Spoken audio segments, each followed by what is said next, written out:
Hi, today we will have another simple problem, convert a number to a string, and we need to write a function that can transform a number into a string. For example, if we take as an integer 123, we must return the string as 123. So let's try to write this. Let's take a number and return this as a string.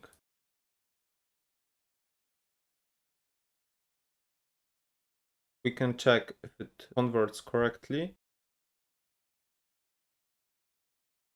If we write type and we take integer and then convert it to string and then check if it's a string or not. And it works correctly, so let's remove the type. And let's cut the print value and let's try to pass some tests.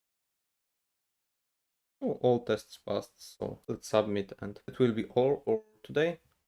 Thanks for watching, code will be in the description and see you in the next one.